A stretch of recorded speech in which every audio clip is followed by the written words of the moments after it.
¿Acepto a todo el mundo? Sí, acepto a todo el mundo, ¿eh? Voy a poner... Destaca la cartela, destaca la cartela. Está destacada. La cartela está destacada ahora. Vale, sí.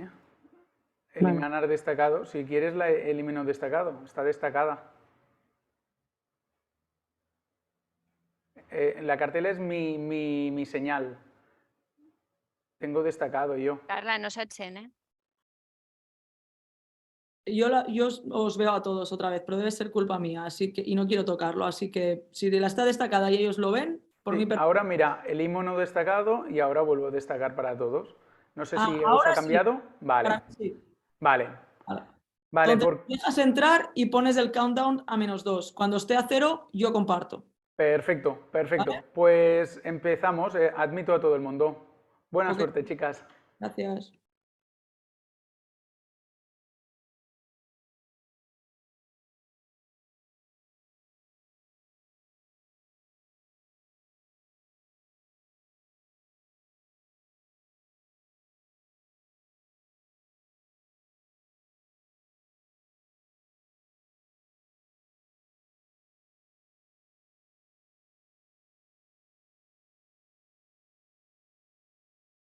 Buenos días. Buenos días. Buenos días. Buenos días. Buenos días. Buenos días. Buenos días. Buenos días. Buenos días. Hola, buenos días. Buenos días. Buenos días. Buenos días. Buenos días. Buenos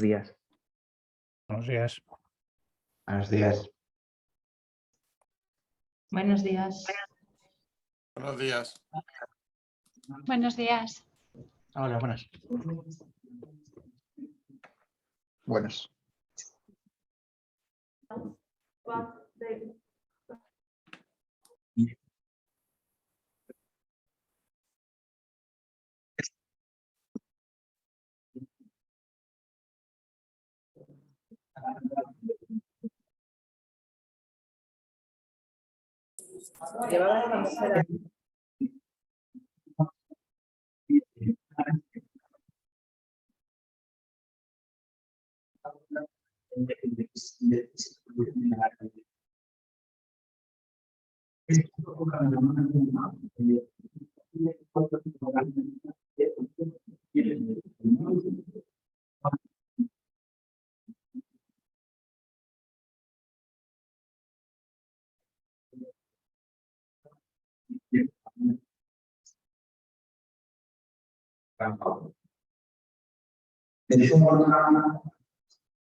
¿Hay alguien hablando?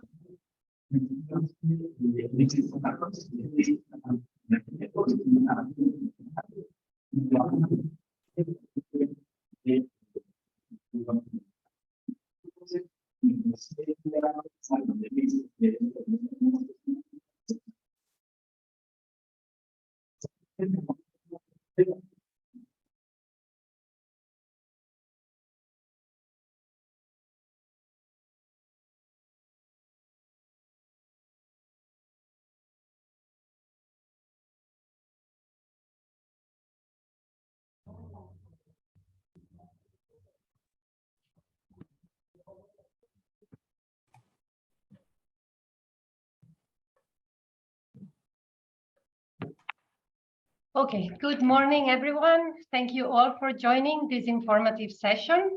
Let me start by introducing my colleague, Carla Carbonell, and myself, Irene Puga. We will try our best to make this session as practical as possible. Let me start with some instructions for this session. This session will be conducted in English, as we have participants from many different countries. During our presentation, please switch off your microphone and camera. A live questions and answer session will begin once the presentation has finished.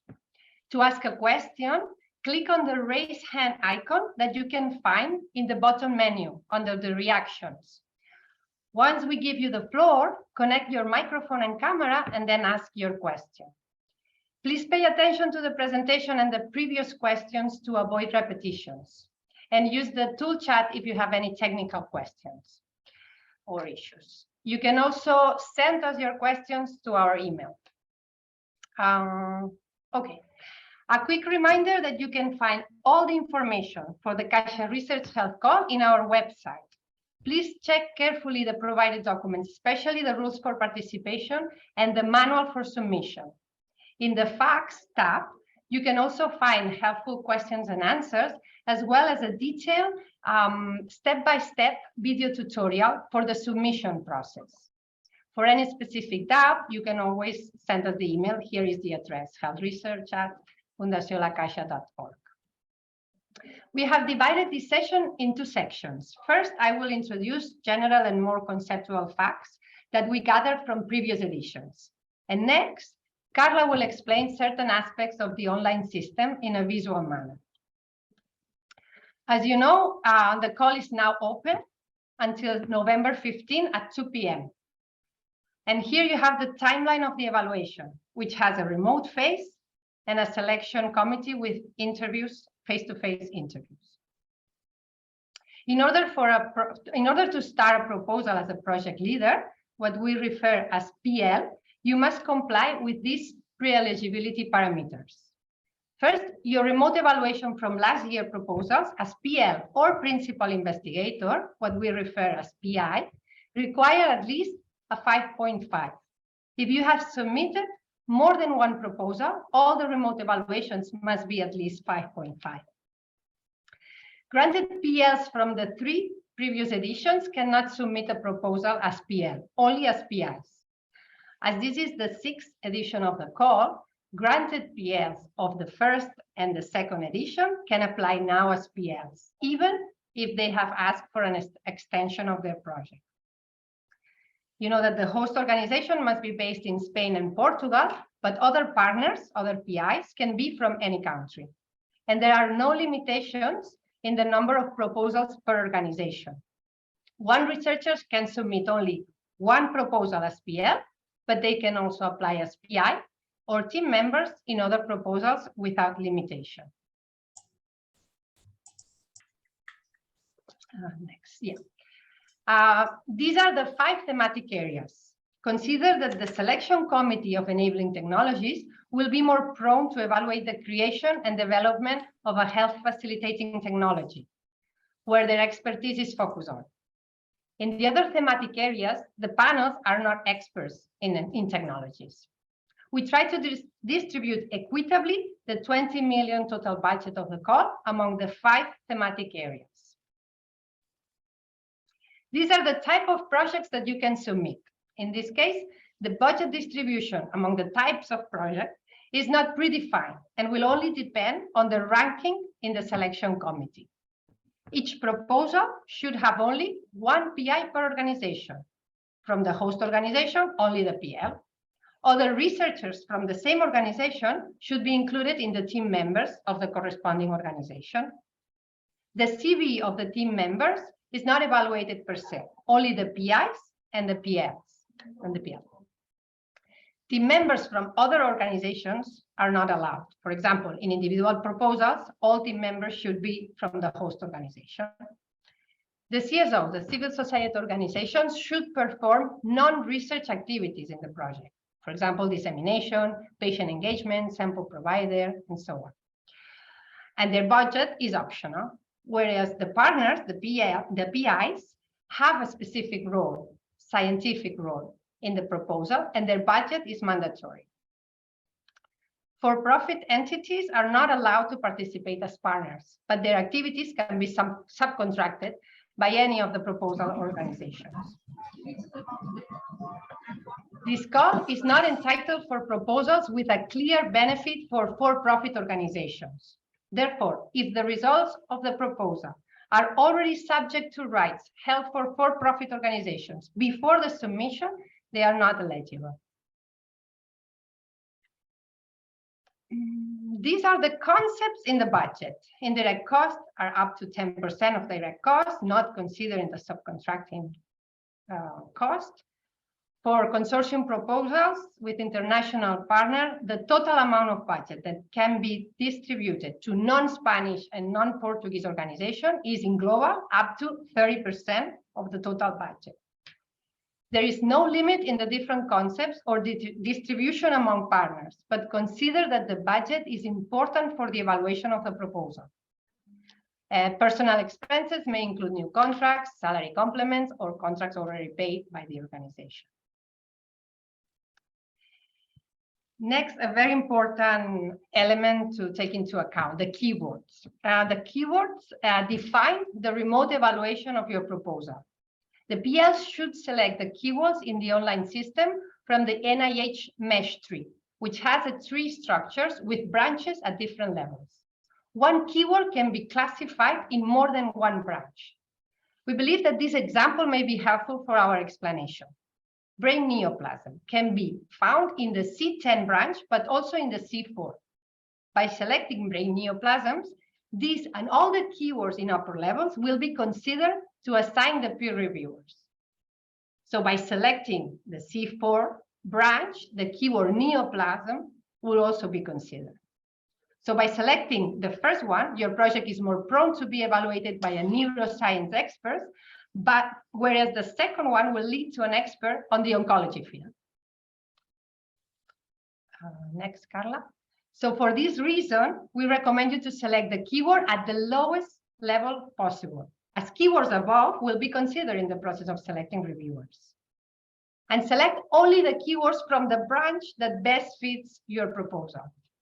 You should select main and other keywords. The main ones should describe the core of your proposal and will have a higher impact in the selection of reviewers. Other important keywords should highlight aspects that are not described in the main keywords and which can result in important expertise for the revision of your proposal. Due to the availability of the remote experts and their own keywords, our pool of experts differs from each edition. Therefore, a resubmitted proposal will not necessarily have the same remote evaluation than in previous editions. For the selection committee, only the thematic area is considered to distribute proposals among the 5 panels. Please check carefully your selection of keywords and also the thematic area where your proposal is.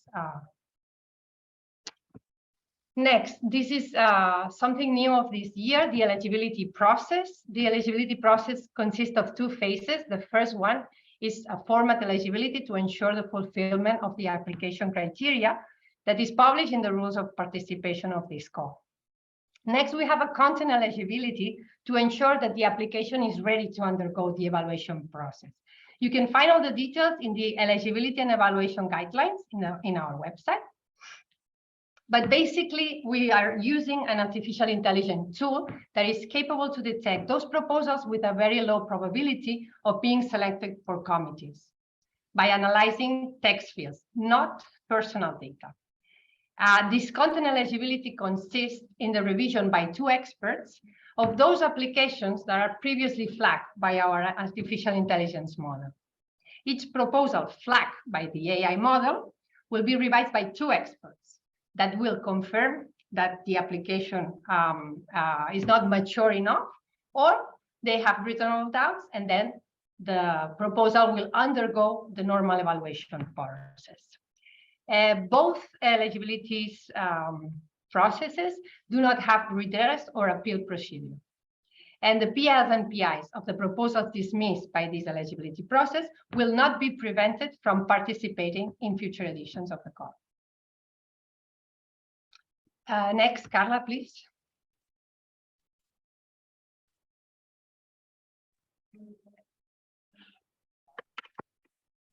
Thank you, Irene. So now some considerations on the platform, on the application on the online system. First of all, the applicants, all the participants of the project are applicants. Project leader is in charge of the opening and submission of the proposal. Again, remind you that the deadline is November 15th to CET, and it's an automatic closure. Not proposals will be accepted after that time. They will go to withdrawn, and we will not be able to recover that. You can also have on your application, in case of consortiums, principal investigators, and even for single organizations or consortiums, you can have civil society organizations. Both should be invited by the project leader And these participants should accept the invitation to be able to be part of the project. On the other hand, the organization manager, that's the representative of the organization in the system, as a project leader, they will need to accept your participation in this call before the submission. To avoid last-minute problems, please, there's a validation button during all the process that you can always check that you're fulfilling the criteria and that everything's okay in your proposal. After submission, any modification can be done on your applications. For the invitations, in case you are a consortium and you want to invite PIs or CSOs or single organization with CSOs, you will need to invite them to the application. Okay, PIs or CSOs do not need to be pre-registered in the system. They can straight ahead get the invitation and then register in the system. But if they are pre-registered, please make sure that you are inviting them to the email that they are registered in the system. Again, there's only one PI per research performing organizations. We advise you to invite all members of this proposal at once, as later on, if you want to remove one of the participants of the proposal, any acceptance that has been done, we need to be pre-approval from the PIs or the CSOs. But do that at the beginning of the process, as to be able to add information of this participant in the proposal, you will need to be able to select them. And for that, they will have to accept your invitations. To accept the invitation, there are two steps. First of all, you will get an email with a link, and then you will be able to accept the invitation. That step will give you access to the application. If you are pre-registered, you will access the system straight ahead. If not, at that point, you will need to register in the system. All the process will take you step by step.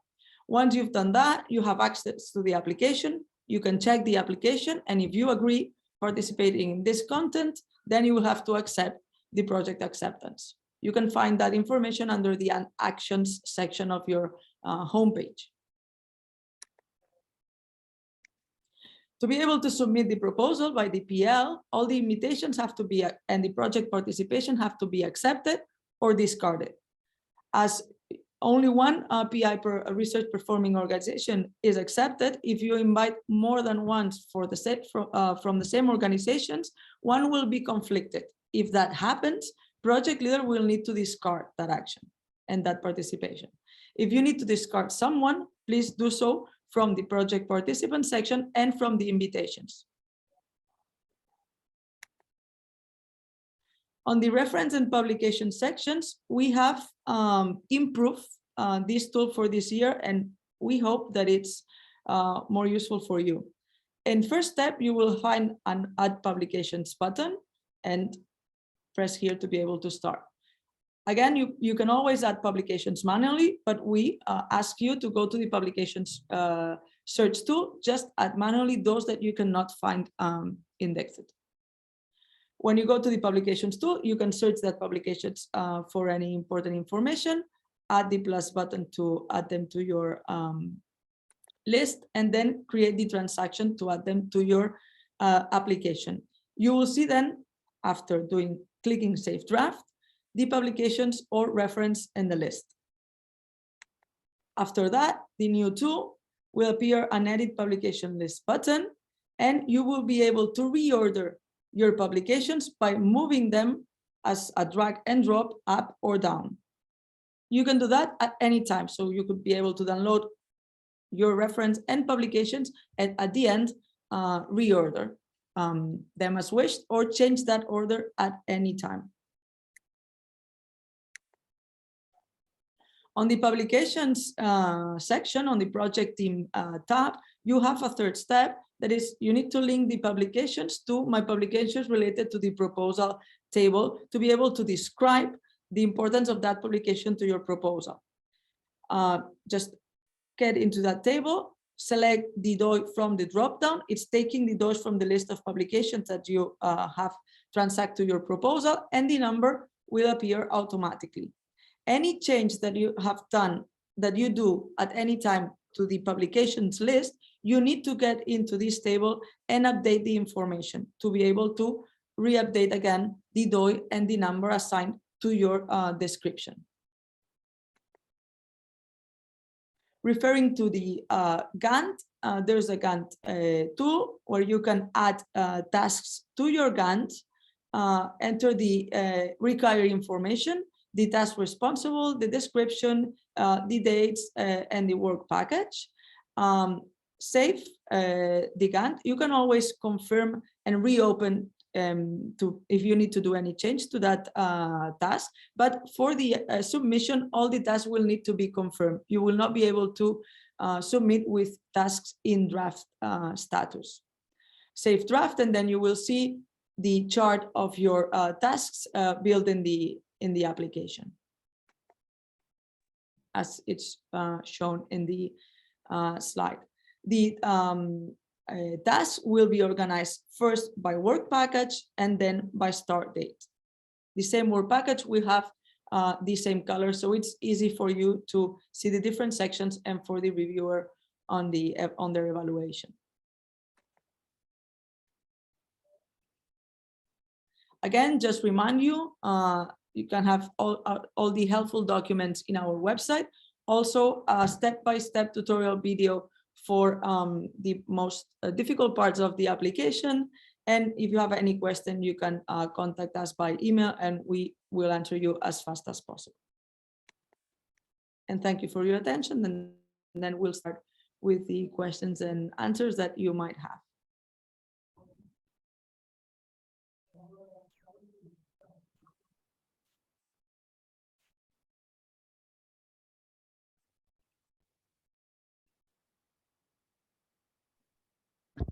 Okay, so let's start with the question. Please, I see first in the line, Ramon. Go ahead. Hi, good morning. Thank you very much for this nice presentation to try to help the best for the young researchers. My question was, when we are involved, I don't know if they are connected or not, our colleagues from the research department in the Institute of Research of my hospital, Vall d'Hebron.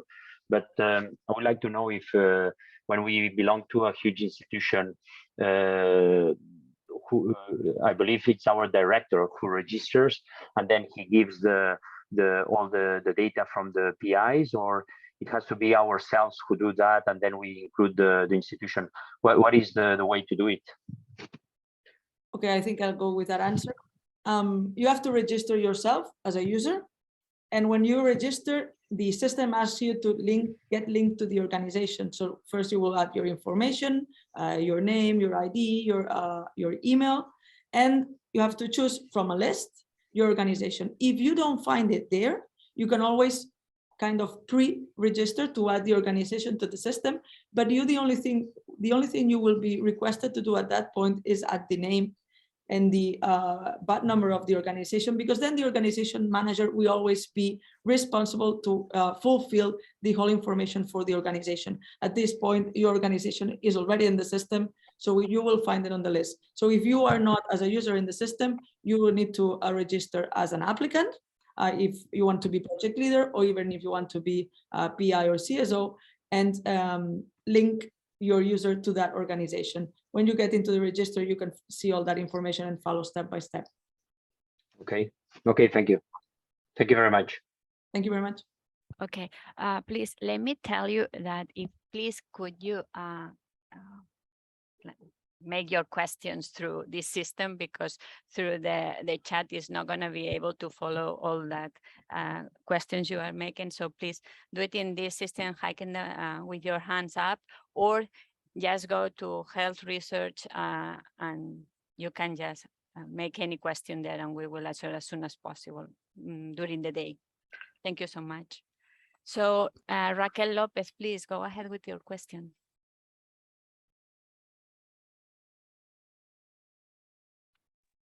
Raquel, you are muted. Yeah, we don't hear you. Raquel has in no, the chat that has no microphone. Is epidemiological research considered on the topic of oncology and big data, or is it only basic research? Epidemiology research is considered. It's not an enabling technology, so you should go ahead on the oncology field if that is the case, even though it's big data. Right, thank you, Irene. So, Justo, thank you for your question. Thank you very Go much ahead. for this clear and quick presentation with the main points. We plan to take into the team in a consortium an international organization.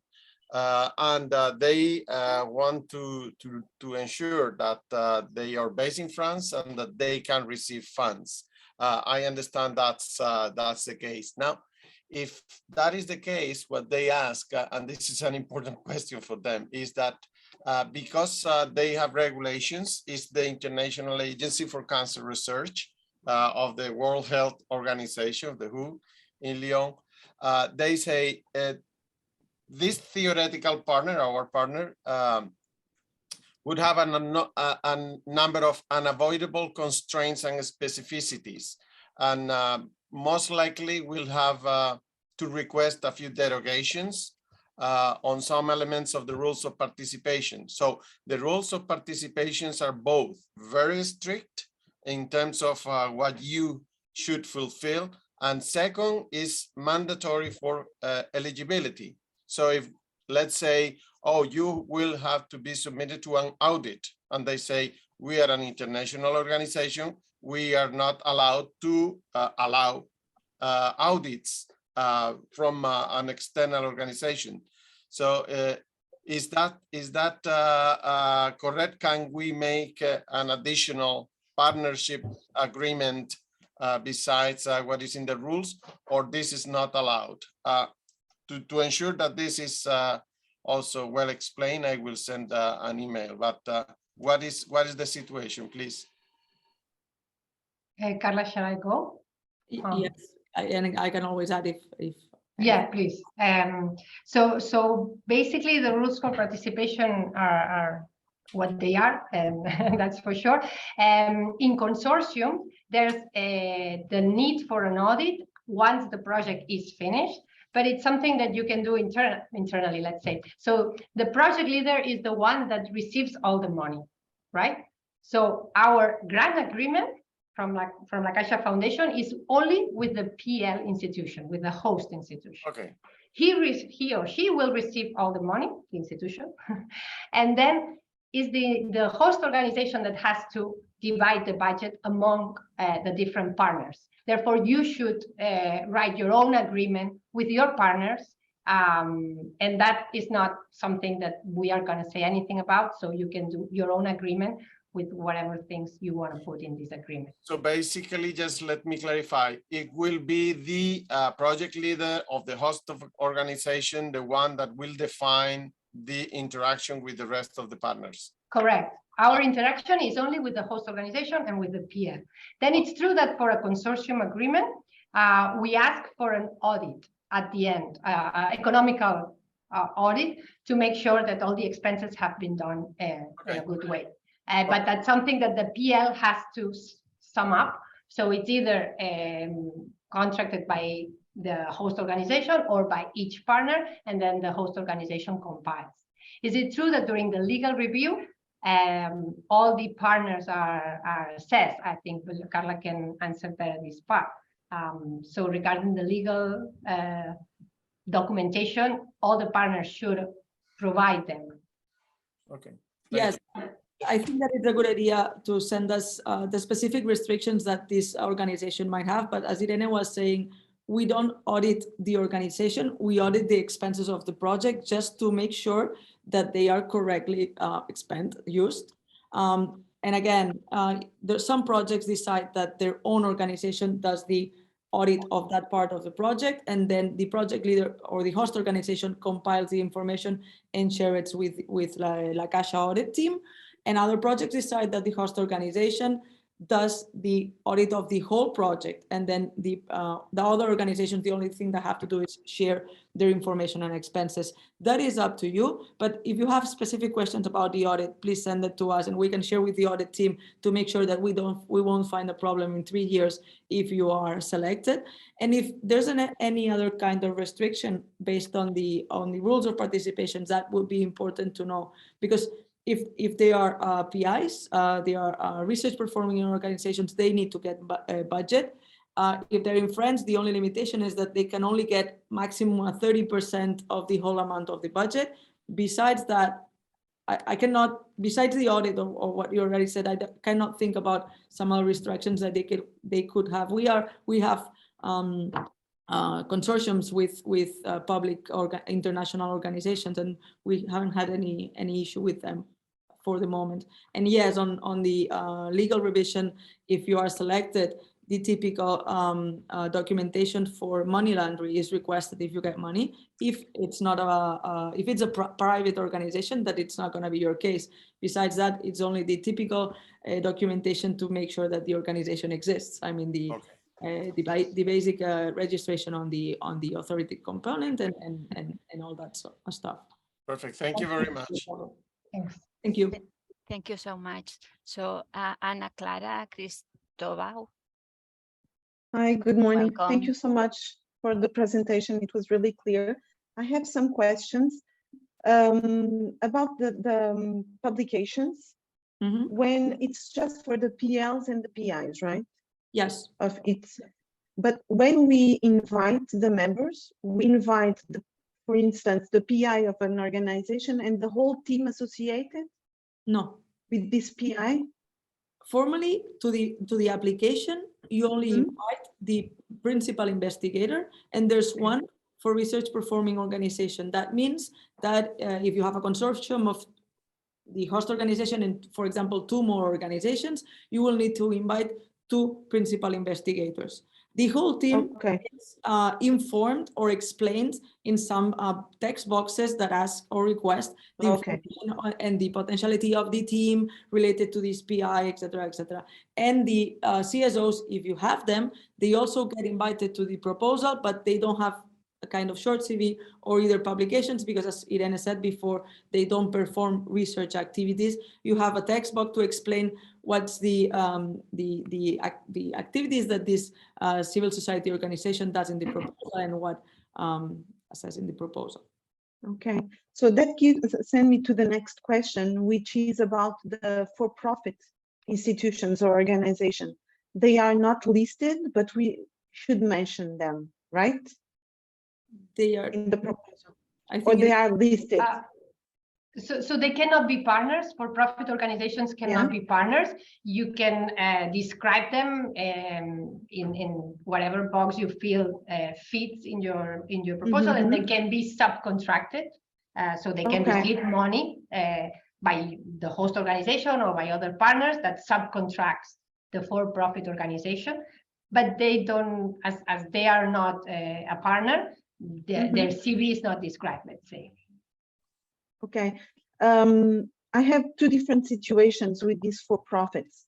I have one situation in which I have identified the for-profit organization already, and another one, which is a research service that I'm still looking for someone that will provide the service. No problem. So I should describe this in the whole proposal, right? Yeah. Exactly. If in the methodology they do some technique or whatever, you can describe it and say that you will find it later on, and you put the money in the subcontracted for once you find it. And in the budget justification, we should explain this.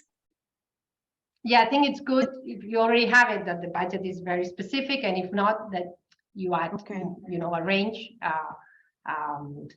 of what you think will cost. Okay, suppose we list or mention one for-profit for a specific work package, and then at certain point we find someone else, some other organization that is better, we can switch, right? Yes. No problem. Okay. Actually, it's really normal to describe this service that you will need to subcontract and not have a name at that point. So you're not even sure that you might be taking that you already know. Decide if it's better to describe the needs or the service that you will subcontract. It's a little bit up to you, but it's not a problem at all, as they are not partners in the proposal. You just need a service and you will get it. And you understand that you'll get it. Yeah, this is all related with clinical trials. So are clinical trials eligible within this call? They are, as long as I don't know if you heard the explanation for profit. So basically, if the asset is not already engaged in a for-profit organization at the time of the submission, there's no problem. Okay. If later on it happens, it's okay. It's part of your project. Okay, later if it happens, there's not a problem, because it may happen actually. That's why I'm still thinking. No problem. Yeah, no problem. And we're not taking any part in whatever revenues come from. So it's not a problem. Okay, just in case it may happen, I don't want to feel that it was illegal, kind of. No, absolutely, no problem. Okay, so for me, I think I'm good. Thank you so much. Thank you. If I have more questions, I will email. Thank you so much. Please. Thank you, Ana Clara. So please, Ana Planas, your questions. Thank you. Hello, thank you very much for the explanations. I have a question going back to a previous question about international partners. The situation that was asked before was for a partner in Europe. So for a partner outside the EU, I mean, how does it work? I mean, I'm a bit concerned about this issue you explained about the eligibility, because you mentioned that there may be like a process of checking eligibility. And of course, if we do all the steps and then in the end we find out that we're not eligible, it would be a terrible situation. I mean, could it be possible to ask about the specific organization to you to see whether they are eligible before we engage in all the process? All organizations should be, I mean, I cannot think why should not be eligible if they are non-profit. Yeah, it's a university. I mean, no matter where it is, no problem at all. International we haven't found any problem yet with any organization, and we have consortiums from all over the world. So the eligibility is based on the fulfilling the criteria, and we don't have any limitations on organizations if they are non-profit as part of the consortium, and based on the content and the maturity of the proposal. So nothing to do with the partnership. So would you advise to, because it seems that finally the money will be kind of arranged within our institution and the other partner, would you advise to check first with our institution that there will be no trouble, just to anticipate any possible, okay. Definitely, definitely the agreement with them will be with your host organization. So if you find there's no problem there, for us, it will be fine. Okay, very good. Okay, thank you very much. Thank you for your help. Bye. Thank you. Actually, to add on the application, you will describe the budget per partner. But after that, the project leader will get the money, host organization will get the money, and then share it with the consortium. Perfect. Thank you. Thanks. Great. So please, Pablo Garcia. Morning, everyone. Morning. I just had a few questions for the team members, not the PI or the PL, for the team members. Do they have to be specifically named as specific persons? No, you just talk about the team in general. There's a text box to describe the team member of each PL and PI. And then you have a limitation. So it depends on you, basically, if you want to describe more specifically with names and experience, if it helps the project, or if you want to keep it more general. It's not requested. Actually, it's requested to explain the potentiality of the team in a whole. So if you want to highlight some name, perfect. If you don't do, but sometimes you want to hire a PhD or postdoc or whatever, and you don't have the name now. So actually, it's more important to talk about the team as a whole. So it's a little bit up to you, but you don't have a table with names and whatever. All right. And also, how important is preliminary data in the application related to the project? We actually have a variety of granted projects with more or less preliminary data. There are projects that are more high risk, high gain. And sometimes, reviewers may ask for a proof of concept, and that happened. Or sometimes they find the project with the potential of working, and they don't expect so much preliminary data. It's a question that it's hard to tell, because it depends on the project and on the reviewers, basically. Yeah. Also, my international partner would be the University of Adelaide in Australia. Mm-hmm. And so I was wondering, if my institution here in Spain receives the money and say we give 30% to them, obviously my institution is going to ask for 10% as indirect cost. They will. What if the University of Adelaide asks another 10% on their share? Because obviously my institution, the way I think about it, it would take 10% of the 30% that we're giving to them, and then they will ask 10% for that. Is there a problem in that? It's because I think it could be that that 10% gets duplicated, because both institutions will ask for it. No, it's a Is maximum. does that make sense? Yeah, but it's a maximum. It's only 10. Yeah, unfortunately, each there's columns for PL, PIs, and each of them should be maximum at 10%. So the 10% of the money that will go to Australia should be for them.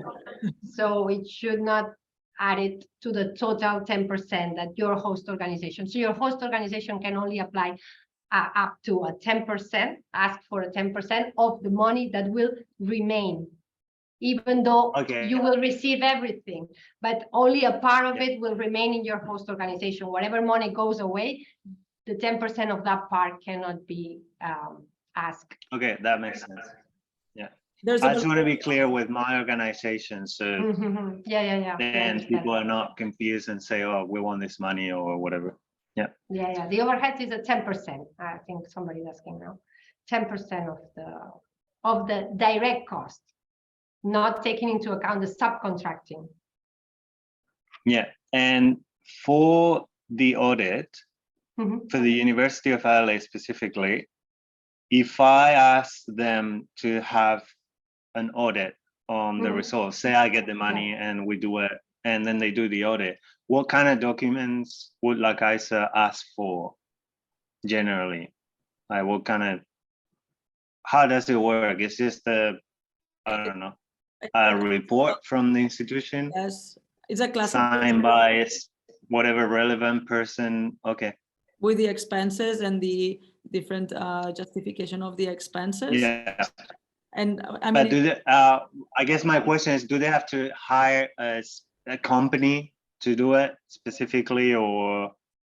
No, whatever they are used to do for their internal audits is fine. The PL will compile the different audits from all the organizations and will send it to us. But there's no need. You can put a specific money for that in the budget, but that depends on how each organization usually does these processes. Yeah. Okay.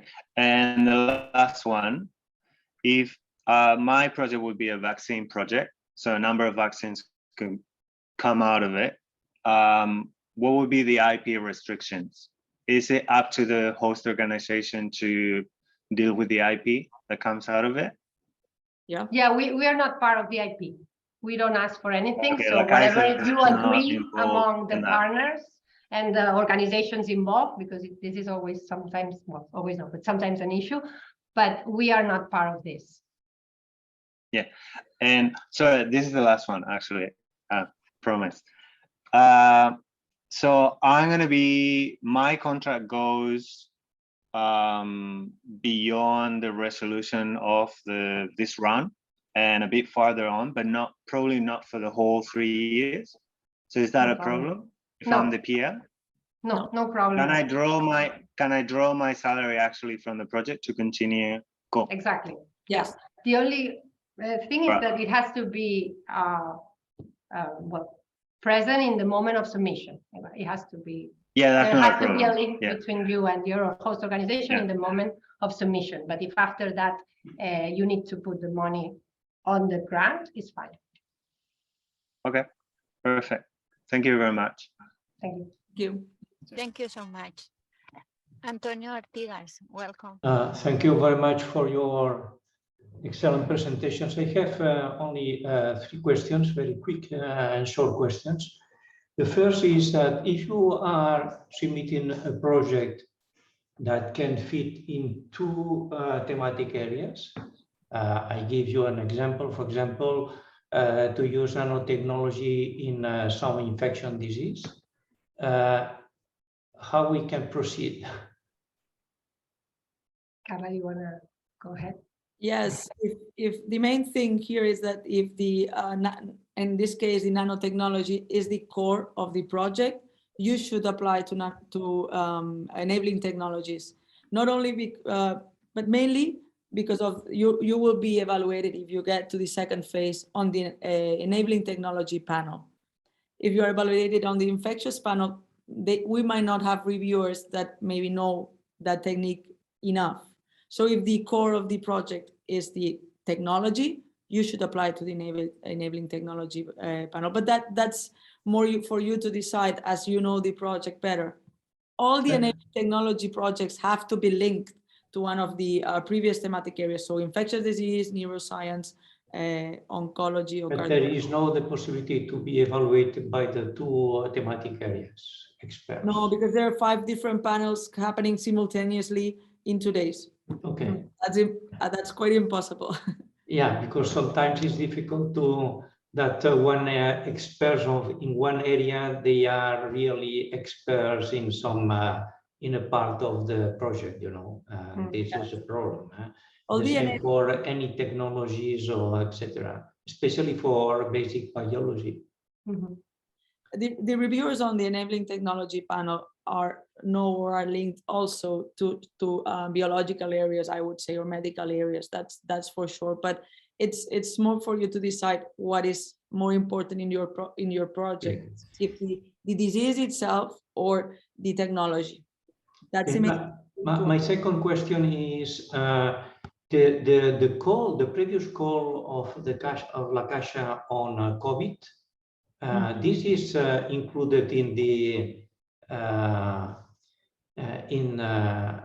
evaluation just to look on the score that we receive, for example, or is not included in this call.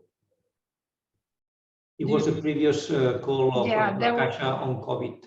There was a specific call during the COVID for yeah, COVID but project. this is not taking account for this. No. For this call, okay, No. that is important. Mm-hmm. And the last question is, what is the participation of the La Caixa in any profit of the results of the research, for example, patents, etc.? Nothing at all. Okay. We will try to help you. Just to inform, and that's all. No, for this call, there's no profit in our side. We will have you, as Carla was saying, there's mentoring on the innovation calls that La Caixa Foundation has. And in those ones, the rules are different. But in the health research call, there's no participation on our side. To you. Okay, so thank you very much. You're welcome. Thank you so much. So Silvia Ferreira, may we have your question? Hi, how are you? How are you? Hi, can you hear me? Yes. Mm-hmm. Yeah, good. So I have 2 different questions. So the first one is how I can include collaborators that will provide, that are not team members. They will be providing samples, training, or access to equipment. So I have a question on that. How should I include them? They are not team members, but they are supporting the team. Mm-hmm. I would say. Go ahead. Are they from your own organization? Not just to know if they're from your own organization. No. Or from a different organization. Different organization. Okay, Carla, sorry. Yeah, I would say you have 2 options here, depending on the idea or their participation. They can always be, as Irene was saying before, for example, sample suppliers. They can always be CSOs, in that sense, even if they're doing a training or dissemination, or if they can be subcontracted. That depends. If they're subcontracted, they're included in the budget, and that's all. If they would have something or more significant participation in the project if they are added as CSOs, but you have a maximum of 3 to be able to add in the project. You have a kind of a small section to be able to describe the CSO and the significance of the CSOs in the project. Again, CSOs are civil society organizations. Some people think there are more about patient associations, but again, any kind of non-research participation on the project that is meaningful But will be added there. But Carla, in this case, it's a researcher based in academia that will provide samples, training, and also access to equipment. But it's not like it will be part of the team. It's just a collaborator. Mm-hmm. Again, you can do both. Even if he is a researcher, he is not doing research activities in this project. So his role in this project will not be research activities. But again, you can add him or her as a subcontracting and then describe it maybe in methodology or in the consortium or whatever section, and that would be enough. Or maybe think about having a specific section for this participation under CSO role. I don't know if any of you wanted to add something. Yeah. No, what Carla was saying, that even though they're researchers, if their role in the project is non-research, they can be CSO in the project. Okay. And therefore it's not a consortium, because individual projects can have CSO and keep it individual. Okay. The other question is more basic. It's about the platform. So in the task description, I noticed there is no limit for characters. Is there any restriction on that level? You've got limits on characters in each text box. You'll see the limit on characters under the text box, and there's a countdown while you start writing. Yeah, but I started filling in the specific task description one, and I couldn't find a limit. In the Gantt task? In the Gantt. Task description. It's 500. Okay. And then the other one, in terms of budget, or when we come onto the budget, how much detail and information is necessary? It's 500 characters too, so you'll have a section. For concept. For concept, yeah. So, I mean, the idea is with a short explanation on what that concept is for, taking into account the different organizations you might have should be enough. When you open the big table with all the partners, for example, the personnel concept is divided in several different concepts that information is gathered, and you've got several comments, one for each sub-concept on that item. The other ones are like equipment, and then you will have the text box to add the information for all the organizations. So, okay. I got another question about the collaborators. So from my understanding, a researcher that is not doing research can be a CSO, which is really confusing to me. So could you please give me an example how a collaborator that I described could be included? I kind of I didn't understand how you suggested it will be better for including this participant that is not a team member. Our idea about the CSOs were to include in the project civil society organizations. That mean, for example, because we think that they have value for the project. That means, for example, to have patient associations that do some kind of patient engagement or help on the dissemination. That's the basic and main idea of why we created that specific role in the system. But on the other hand, the description of the CSO is a role in the system that does not perform research activities. It could help on dissemination or supply some samples or whatever. You can add those kind of collaborations in the system as CSOs or as a subcontracting. The main difference here is that if you add them as CSOs, you will have a specific section to be able to describe their value for the project. That's the main difference. Again, you have a limitation of 3 because the basic idea that we have with the CSOs is, for example, patient association.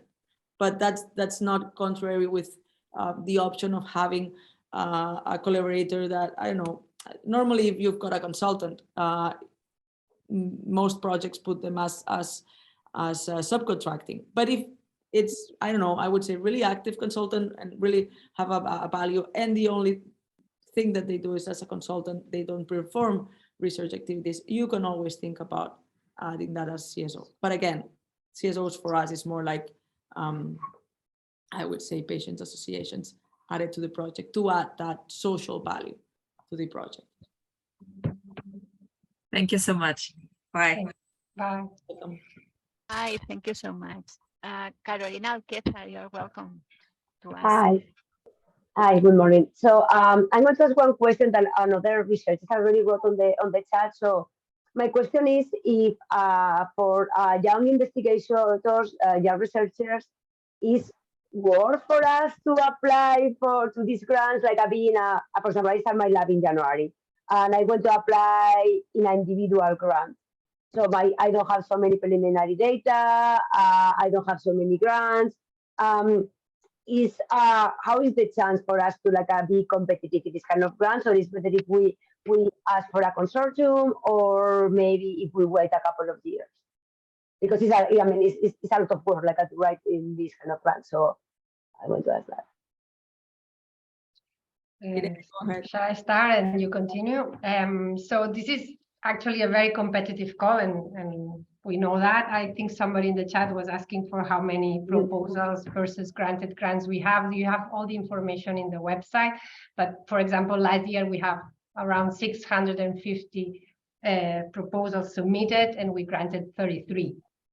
It's true that we try our best to have a CV where the experts, the reviewers can value the potential of each PL and PI in their moment of life. Okay. Well, and tell them to follow this idea and do not check on PubMed for more publications, but to keep it with the information that they can find in the proposal. But it's true that the reviewers usually go to PubMed and mention the CV, and we have I wouldn't say a bias, but we have a lot of granted grants that are from more senior. But in each edition, you can check online. We always have young researchers. Yes. It's a little bit of it's difficult to tell you. Last year there were 2 female PLs that they did consortiums. One of them did consortium, the other one did not, and they were granted, and they were really young PLs in that sense. But sometimes it's hard to get it in the first edition. I think whatever comments the reviewers give you are important. So I believe even if you don't get granted the first time. I'm afraid, my fear is that if I have a very low score, I cannot apply next year. This is why my fear about if I apply now and I get a very low score, I mean, maybe it's worth to wait. That's true. That's true. But but as I said, there are young PLs granted, so it's not impossible. It's just that it's our effort. I don't know, Carla, if you want to add. Yes, again, as you can find on the rules of participations and on the evaluation guide, the 75% of the score, it's based on the project, only the 25 on the team. So again, we really want to value the project itself and not and the team that has to be capable to take that project on place, but not that CV related. That's why we are not, and we've got a lot of complaints about that, but that's why we are not requesting or asking, or you cannot upload any traditional CV anywhere. And we are only asking for the 5 more relevant publications, maximum 5 related to the proposal per PLPI. So that's our idea. We don't want to be the selection based on how long your career and how success your career was, but how good the project is and the capacity of the team to go ahead with it. So I would say please apply, but obviously that's okay. I need to think about that. Okay. Thank you so much. You're welcome. Thank you so much. So now, Sara Almeida. Hi, good morning. I have two questions regarding the eligible costs. Regarding the purchasing equipment, should we have to submit depreciation costs or the acquisition? No, the whole cost of an equipment can be added in the budget. Okay, thank you. And the other question is regarding: is it possible to submit patent costs? Submit what? Patent costs. Patents. Yeah. Yes. Yeah. Okay. No problem. Thank you. Thank you. Thank you. Marcelo Bertalmio, you are welcome. Thank you. Thank you very much for your presentation. Very short and clear. I really appreciate it. So my question is the following. I want to ask you about, historically, whether or not the evaluators tend to favor proposals which are larger, more ambitious in terms of size, or if it's equal, they equally value small proposals. Because I'm thinking of my idea for a proposal is in computational neuroscience, and it would be a small thing. I'm thinking of hiring a postdoc, and would that have more or less equal chances than a larger proposal? When you talk about larger, you mean budget? Smaller? Yeah, I mean, yes. And I am also thinking, because my proposal would be self-contained, and I'm thinking that maybe there are other proposals which are larger and also are also part of, let's say, an ongoing research collaboration for which this would be a part that would contribute. And in that sense, yeah, so it would be different in sizes in that sense. So no, not at all. They Okay. don't know that sense, not at all. It has to be solid itself. It has to be linked to infectious neuroscience, oncology, or cardiovascular and metabolic disease. That link is important because sometimes it's not, I would say, mature enough or solid enough, and that could be an issue as it is needed or requested on the evaluation criteria. But besides that, I cannot think of anything else. Irene? All right. No, basically, if you check the granted projects, there's always big projects with big consortiums, and there's always individual projects much more specific. In each editions, we have quite a balance. If you see the 50-50 of them, because if, as Carla was saying, is the project is solid, it doesn't need a big consortium, but sometimes, a big help helps. So it's not a predefined thing to be better on one side or the other. Okay, thank you very much. That was all. Thank you. It's more normal to have single projects, or we usually get more single projects in something. Yeah. And then in some others, consortiums, because probably in enabling technologies, there's always more consortiums than in, disciplinary, for example, in oncology. Right. Okay, that makes sense. Well, thank you very much. Thank you. Thank you. Thank you. So Claudia Vieira. Hi, good morning. Thank you so much for the presentation. I arrived late. I confused the hours. Sorry for that. So if I repeat the question, just let me know that it was already addressed. No problem. So I was wondering if we can include third-party agreements for salaries. So no? If I understand what you're saying, is that someone else, because we had that question last year with a selected project and the answer was no. It's someone else is paying your salary and you add that as a concept in the budget. And then you have that amount free for any other expend. That's no. You can because the researchers are also teachers. So there's a third-party agreement of giving 50% of their time for research. You can add a complement to that budget if you think that it's good for the project, or I don't know, whatever. That's okay for us, but we will not give money for that expense that's already paid by a third party. Okay. Okay. Thank you so much. You're welcome. Okay. One more. Yeah. Hi, good morning. Yeah, Patricia, please. Thank you both for your explanation. I was just checking this to be sure that a public hospital or university can be part of a consortium. You said public university, sorry?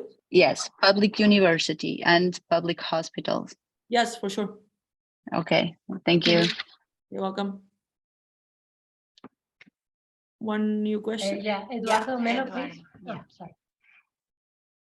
sorry. Good morning. In the case of a consortium proposal, what kind of European countries are allowed to participate?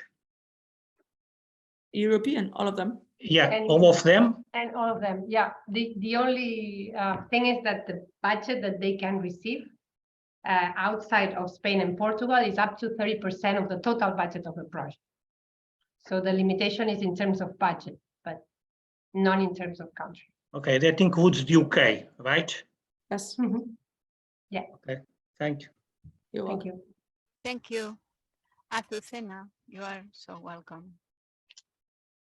Hello, good morning. Thank you. I have a question, very specific one, regarding maximum budget for institutions not located in Spain or Portugal.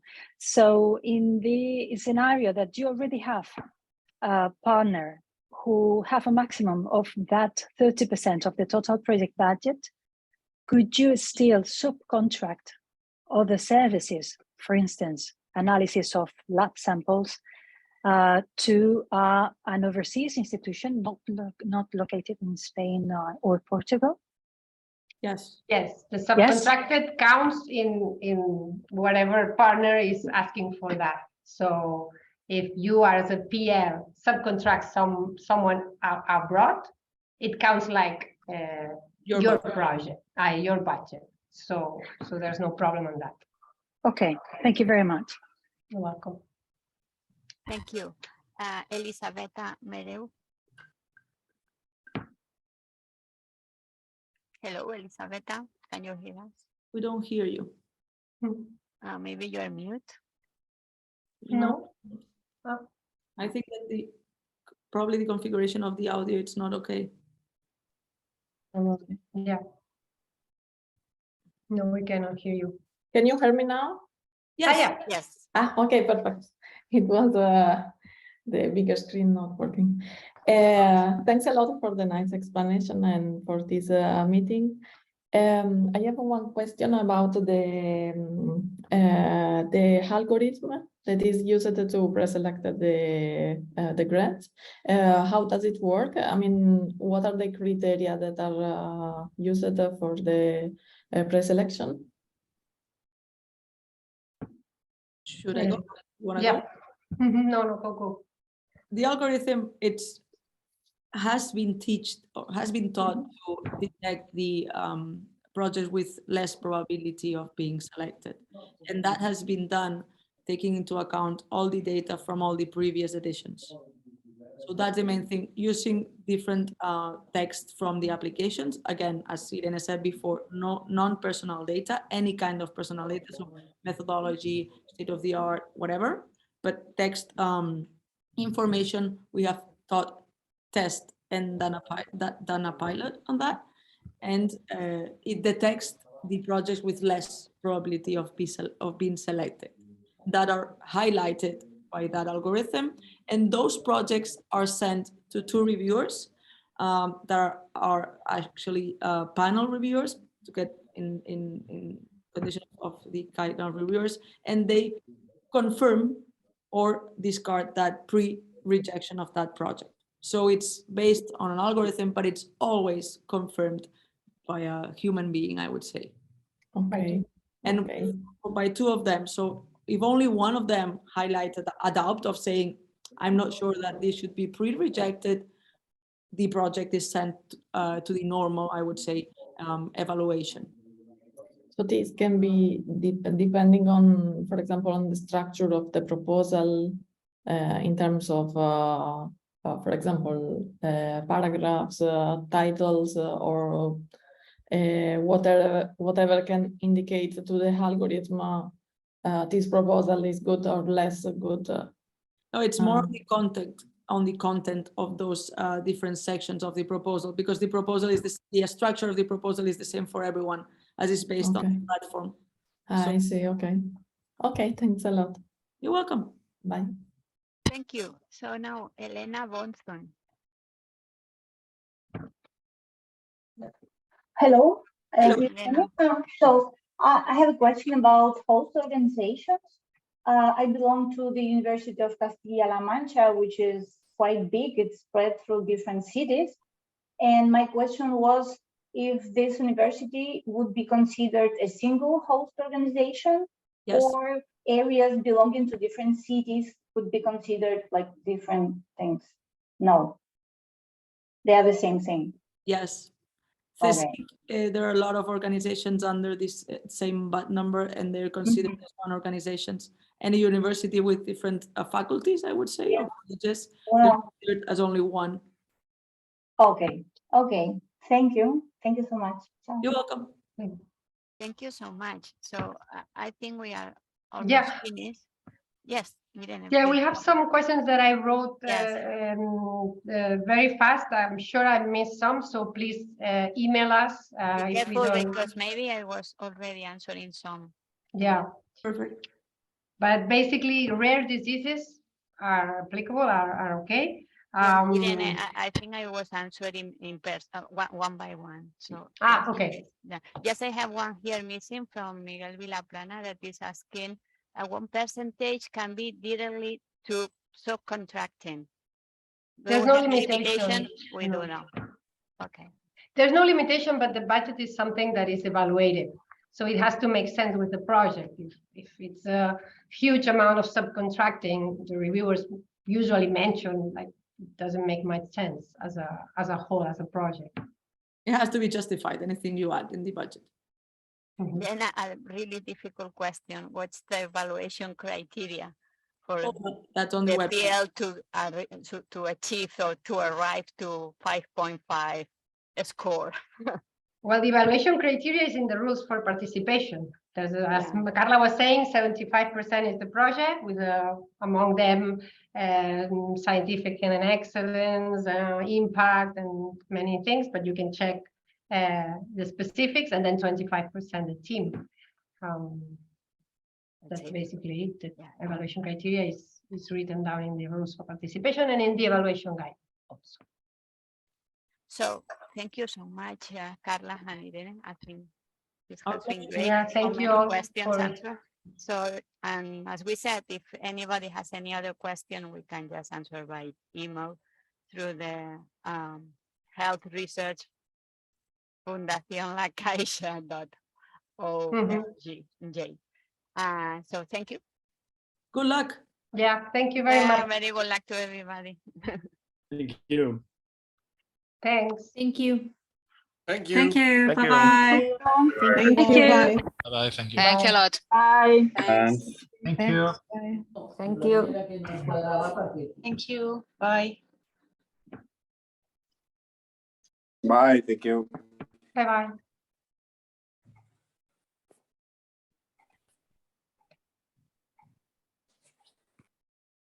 Thank you. Bye. Thank you. Bye. Thank you. Thank you very much. Bye-bye. Bye-bye.